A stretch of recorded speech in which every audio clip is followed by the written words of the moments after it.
America is not in an innovation boom. It is standing on top of a pressure chamber disguised as one. The AI revolution, celebrated as the dawn of limitless productivity, has quietly become the most dangerous financial bubble since 2008, only bigger, faster, and far more structurally embedded. Nearly every dollar entering retirement funds, pension portfolios, and index ETFs is being siphoned into a microscopic circle of AI megacorporations whose valuations have decoupled from mathematical reality. Behind the glossy headlines lies hidden leverage, circular revenue loops, and debt-driven expansion so extreme that even a minor slowdown could trigger a shock wave across the entire U.S. economy. Something unprecedented is happening inside the U.S. stock market, a structural imbalance so extreme that it no longer behaves like a diversified ecosystem. Nearly 40% of all passive investment inflows now funnel into a tiny cluster of AI megafirms, roughly 10 companies that function like gravitational black holes: Nvidia, Microsoft, Apple, Meta, Alphabet, Amazon, Broadcom, Tesla, Eli Lilly, and AMD. They are no longer just large, they have become the automatic recipients of every new dollar entering index funds. Because these funds are market cap weighted, even a small passive inflow becomes amplified into a massive distortion. If Nvidia's valuation rises, the index must buy more Nvidia. When Microsoft rallies, the index must buy even more Microsoft. It's a mechanical feedback loop, cold, algorithmic, and entirely indifferent to fundamentals. The system does not ask whether the businesses justify their size. It only follows the math. The result is that the S&P 500 is no longer diversified. It is now structurally tethered to the fate of a microscopic elite. Nvidia alone often contributes more to index performance than the bottom 400 companies combined. Apple's movements ripple through retirement accounts across the country. The health of the market is increasingly just the health of a handful of tech titans. And here is the darkest part: this system works in reverse too. Because passive funds must buy these giants on the way up, they must also effectively amplify pain on the way down. A stumble in even one firm, a regulatory hit to Apple, a supply chain issue at Nvidia, a slowdown in cloud spending at Microsoft, doesn't remain isolated. It forces mechanical selling across the entire index. Markets no longer fall because investors panic, they fall because math commands it. The modern market is not a diversified machine. It is a concentration bomb waiting for a trigger, inevitable, automatic, and entirely self-reinforcing. The valuations of America's AI giants aren't based on what they earn today, they are based on what they would need to earn in a future that borders on economic impossibility. At current prices, the market is implicitly assuming that the core AI-centric firms, Nvidia, Microsoft, Alphabet, Meta, and Apple, will someday generate a combined $2 trillion in annual revenue from AI and AI-linked businesses. To grasp how absurd that figure is, consider that no sector in world history has ever approached it. Not global energy. Not global manufacturing. Not even worldwide telecom. Today, Nvidia produces around $80 to $100 billion in annual revenue. Microsoft generates roughly $240 billion. Alphabet sits near $300 billion. Meta hovers around $135 billion. Apple reaches about $385 billion. Even if every one of them doubled, an already aggressive assumption, they'd still be nowhere near the fantasy embedded in their share prices. Wall Street has priced not growth, but hypergrowth, levels that would require unprecedented adoption of AI tools across all industries, exponential cloud usage, trillion-dollar chip cycles, and consumers spending more on AI-driven products than any product category in human history. Mathematically, the gap is staggering. Analysts model forward P/E ratios that assume total profit pools of $300 to $500 billion annually from technologies that are still in their experimental phase. Price-to-sales ratios imply outcomes that would dwarf the entire GDP of most nations. To justify today's valuations, AI would have to become not just a transformative technology, but the single largest and most profitable economic engine ever created. Wall Street knows the current earnings don't support these prices. But it's no longer pricing the present, it's pricing the minimum level of future perfection required to prevent a collapse. A world where every dream outcome materializes. Every efficiency appears. Every adoption curve goes vertical. The market has stopped valuing businesses. It has started valuing the impossible, and calling it inevitable. The AI boom has triggered a capital expenditure arms race unlike anything the corporate world has ever witnessed. In just 2 years, annual capex across the major AI firms has surged past $330 billion, a figure normally associated with national infrastructure budgets, not private companies. This is money poured into hyperscale data centers, GPU farms, liquid cooling grids, hardened power systems, backup substations, and the high-voltage compute architecture required to keep the AI dream alive. It is a construction frenzy: concrete, steel, chips, transformers, and electricity, all devoured at a pace the grid can barely sustain. But here's the truth Wall Street pretends not to see: this spending is not driven by real demand. It is driven by valuation survival. These firms must keep expanding because their share prices already assume endless capacity growth. The moment capex slows, the narrative breaks, the projection curves flatten, the AI revenue mirage darkens. So they spend, aggressively, endlessly, irrationally, not because the world is ready for trillion-dollar AI demand, but because their stock prices require the illusion of imminent scale. The financing behind this expansion is even more precarious. These companies are not paying for this capex surge from free cash flow. Much of it is being propped up by debt issuance, long-term cloud service commitments, GPU pre-purchase agreements, and multi-year contracts that effectively mortgage the future. Revenues are being pulled forward, obligations are being pushed outward, the balance sheets look stable because the real costs have been buried in long-dated structures.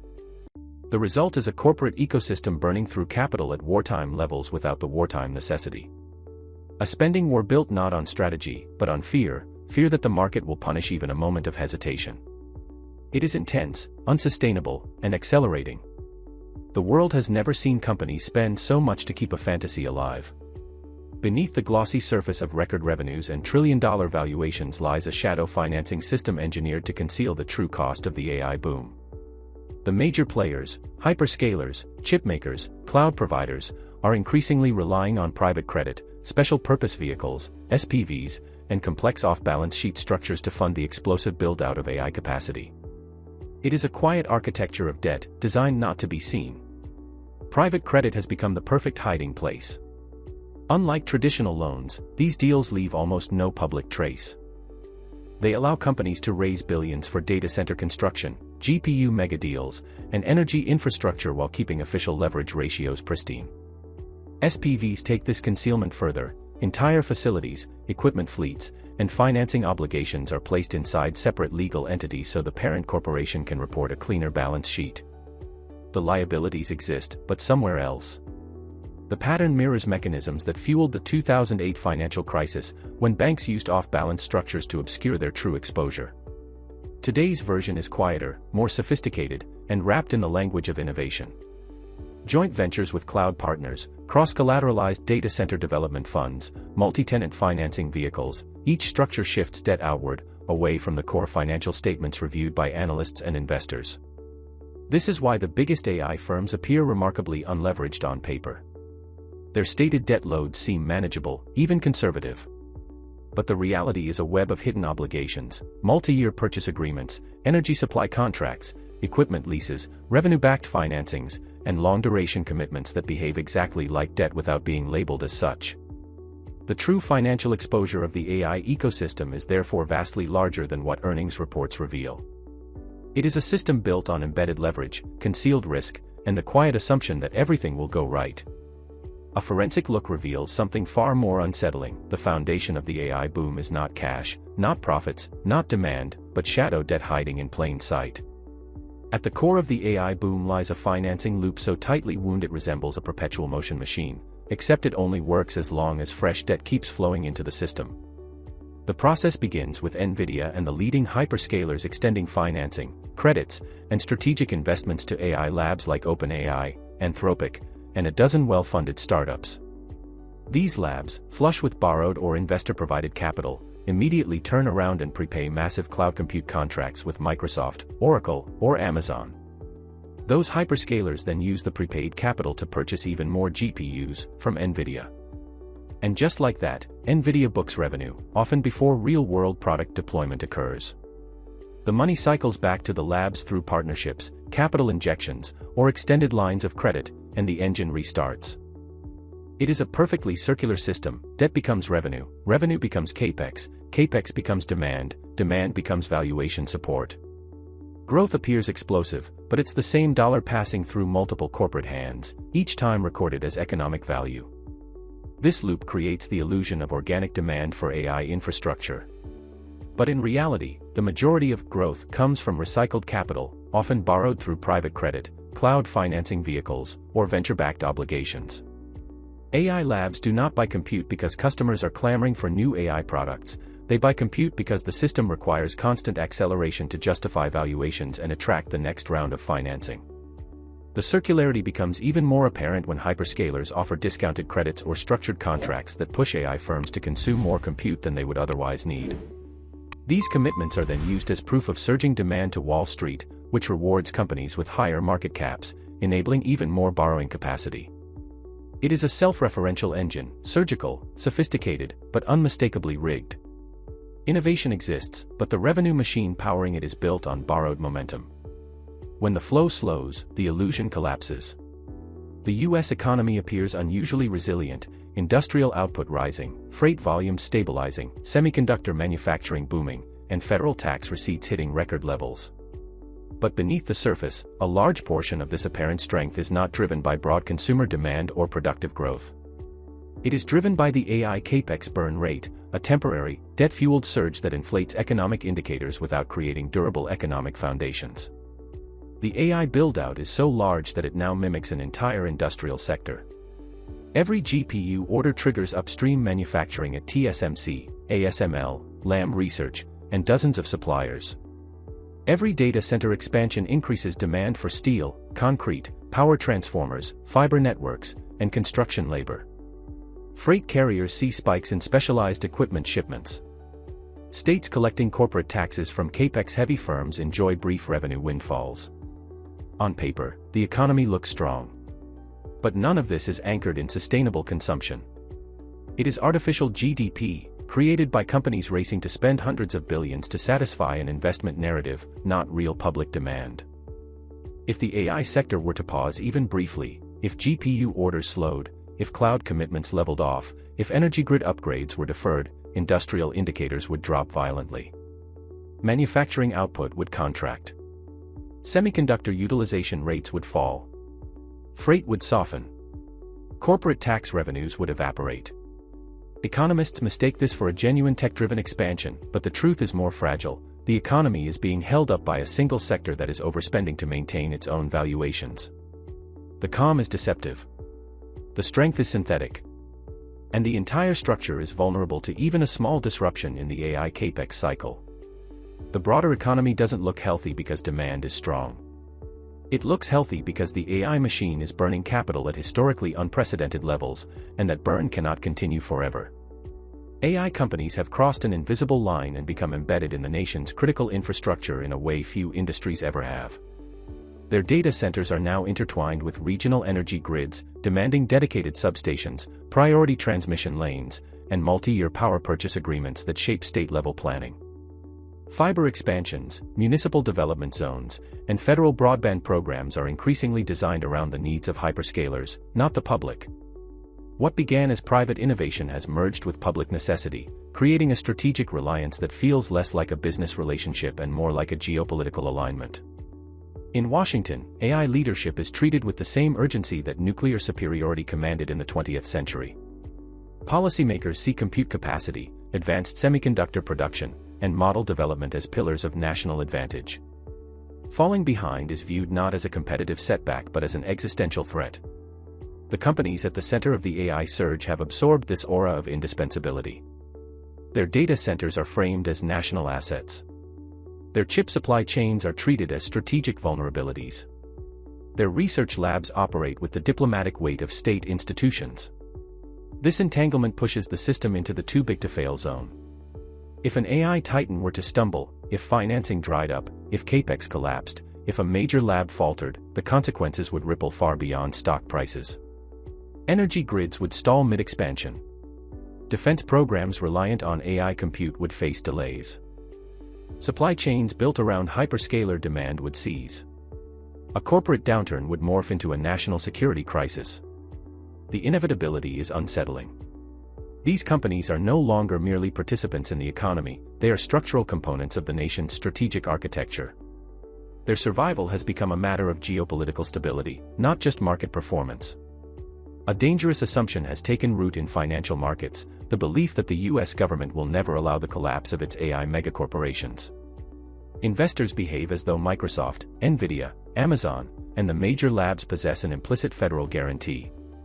This expectation quietly inflates valuations, encouraging risk-taking that would be unthinkable if the companies were judged solely on cash flow or profitability.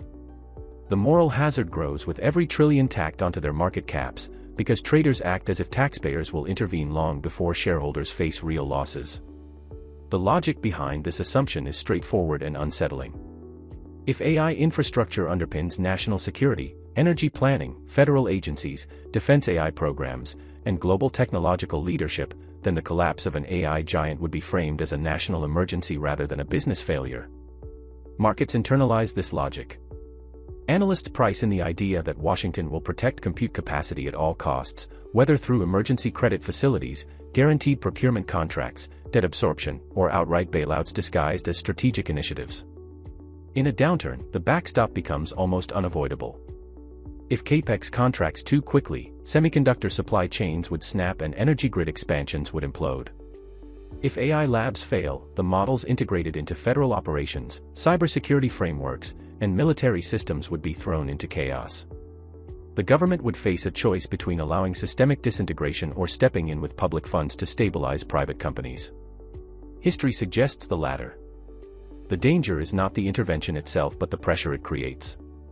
Knowing they are indispensable, AI giants expand leverage, push spending, and inflate valuations far beyond sustainable levels. The future this sets up is bleakly realistic, taxpayers inheriting corporate risk, supporting an industry whose growth depends on perpetual rescue.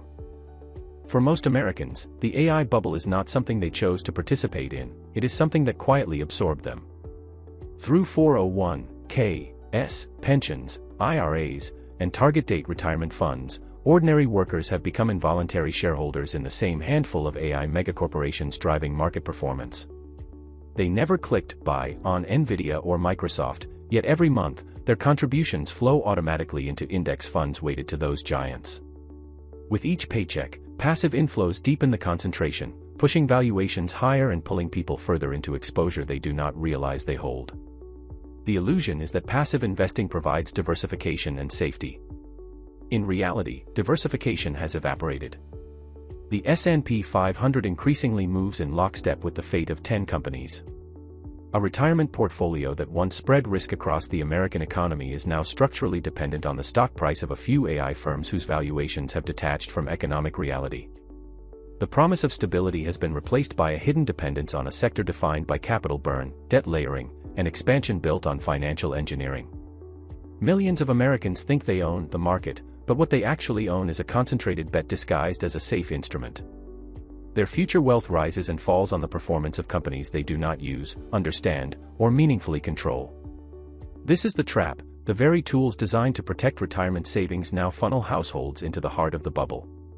The unsettling truth is that the nation's financial security, pensions, college savings, long-term care funds, is now tethered to the continued, uninterrupted ascent of AI valuations. Ordinary Americans are passengers on a ship whose course they never set, and whose fate rests on the stability of a handful of companies powering a bubble they never knowingly joined. The AI boom carries a fatal flaw: it cannot slow down. The system is built on acceleration, not stability, and the moment growth bends instead of rises, the entire structure begins to shudder. The first sign of weakness, slower GPU orders, smaller cloud commitments, a deceleration in CapEx, would trigger a violent chain reaction. Data center expansion would freeze, semiconductor orders would collapse, and hyperscalers would slash spending that had previously been treated as guaranteed. Revenues built on prepaid contracts and debt-fueled commitments would implode almost overnight. Once CapEx decays, the shadow leverage behind the AI ecosystem begins to unwind. SPVs, private credit lines, and off-balance obligations suddenly become visible, forcing companies to recognize liabilities they had hoped to outrun. Investors, sensing the break in the perpetual growth narrative, rush for exits. Passive funds, designed to follow, not resist, momentum, begin selling mechanically as valuations fall. The sell-off becomes self-feeding. The same passive flows that once drove prices up now drag them down. Pensions and retirement accounts, heavily concentrated in AI giants, take immediate damage. Household wealth contracts. Confidence erodes. With AI capex evaporating, industrial production shrinks, tax revenues decline, freight slows, and semiconductor utilization plunges. What had appeared to be a booming economy reveals itself as artificially inflated by AI spending, and GDP begins to contract at a pace policymakers cannot control. There is no soft landing in this architecture. The bubble requires exponential demand to sustain itself, even a gentle plateau is catastrophic. When the loop stops, when revenue can no longer be manufactured through circular financing and debt, the system does not deflate. It snaps. The apocalyptic truth is that the AI boom was never just a technological cycle. It became a structural vulnerability embedded deep within the US financial system, and when it breaks, it will break everything connected to it.